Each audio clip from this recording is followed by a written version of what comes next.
Hi, my name is Rookz. I have a lot of titles and a lot of positions that I'm grateful for, but the thing that I'm most proud of is that I'm an activator. I'm an activator of people, ideas, and purpose, and that's all I really want to champion for the rest of my life. I was born in Toronto at Mount Sinai Hospital, downtown, central Toronto, so I'm really proud of that I'm actually like a Toronto baby, like the city of Toronto. My family decided to move to Canada. Well, I don't really think it was a decision. I'm Jamaican, and Jamaica was colonized by the British Empire at the time. And on a British passport, which was originally a Jamaican passport, it was a British passport, you could come to Canada without needing a visa, which is why a lot of Jamaicans ended up coming to Canada. And what a lot of people don't know is that Toronto has the most condensed amount of Jamaicans per capita out of any other city in the world. Growing up here, I really loved basketball. At the time, Toronto wasn't what it is right now. There wasn't a really big basketball culture. My mom took me to a WNBA game when we were in Florida one year, and that was where I was like, yep, this is actually possible for me. And then I realized I was really short, so I had to, switch up my ambitions a little bit. But my mom always used to tell me I was really argumentative, and I'm very principle-based, and I'm very stubborn, and if I believe something, I believe it through and through. Nobody can change my mind. So she was kind of like, you should be a lawyer. And so I've always loved learning, reading, digging up the facts, breaking things apart, putting it back together. I have a very analytical mind, so I thought that law would be a really good fit for me. So that was what I wanted to do for my adolescent life. One of the biggest challenges I've definitely had to face being a minority in Canada, getting to where I'm trying to get to, is that success is intergenerational. You learn what is before you. And in the field that I'm in, there hasn't really been anybody before me to go as far as I would like to go in the music industry, on the business side of it. My dad was an aerospace engineer. My mom was an entrepreneur who also, for a long period of time, actually worked at City Hall. I think that's the biggest part of why the entertainment industry is so strong in America. There's so many different facets of it and so many different ways that you can learn before you actually decide it's a career. So sometimes when I'm in LA, you see like a 13-year-old on set and they're like, I'm an intern here.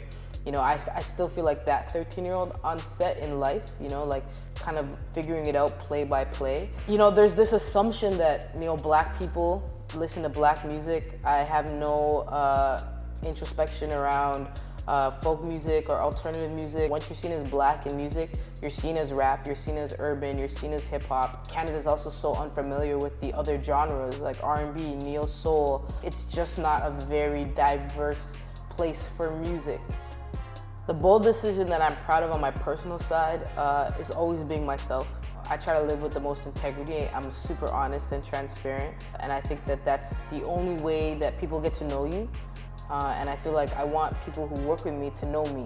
I feel like I've built really strong relationships, and it sounds so ridiculous. Like, the bold thing I did was decide to be myself, but a lot of us don't have the opportunity to do that. And I feel like I've really been able to do that through owning Sandbox and being an entrepreneur and working for myself, not because I don't have to abide by any rules, but because I feel like it really gave me the opportunity to know what kind of person I am. And what kind of leader I am and where I fall short and the things that I have to work on.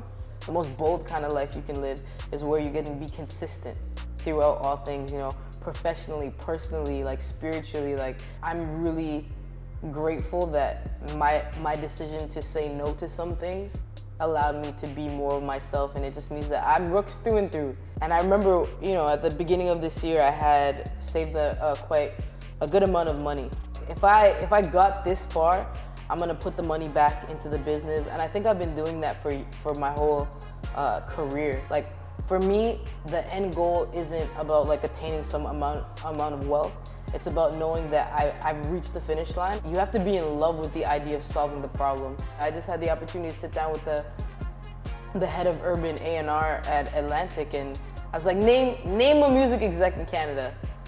And this is the woman who signed Post Malone, Cardi B, Migos. Like, Laundry God was like the biggest person, and she was like, that's what I want to change. Not for me to be there, but for me and other people to be at the table. It doesn't make me feel good to know that as like a woman, as a queer woman, as a black queer woman, as a creative, as a business professional in music, there's so few music executives in Canada. If you look around yourself, and the same people are around you and you're doing the same stuff, then you've stopped.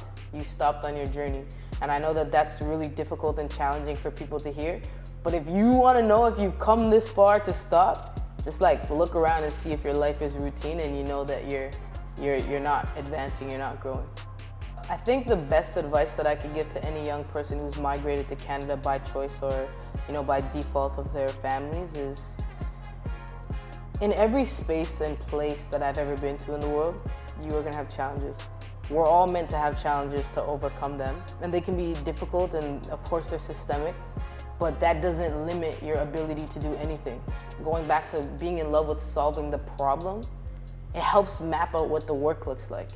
And when you're mapped out with what the work looks like, it's hard to throw me off course because I know where I'm going. And so when I get pushed down, I can get back up because I know where I'm going. Any human being who has a plan has made a commitment to themselves and the universe to see something through.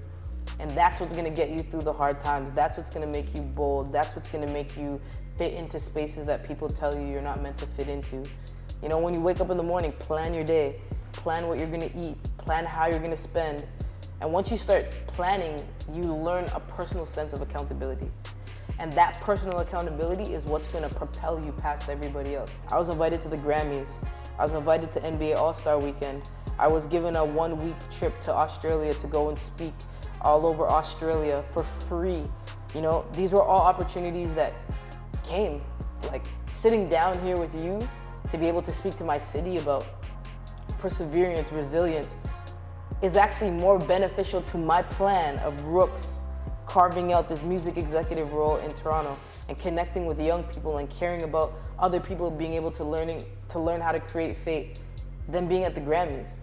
I can't list how many things I say no to stay true to what I'm doing. I always tell people there's 3 places to be when I used to manage artists. You're either on the stage, or you're watching, or you're working to make it happen. I'm never in the audience. That's a waste of my time. And so when I look at my time, I ask myself how much of this time is audience? And if I'm in an audience, what am I getting? Is it edifying? Is it something that's manifesting something in my life? If it's not, if it's just to kill time, time is the only thing you never kill. I'm Rookz and I didn't come this far to only come this far. Create fate.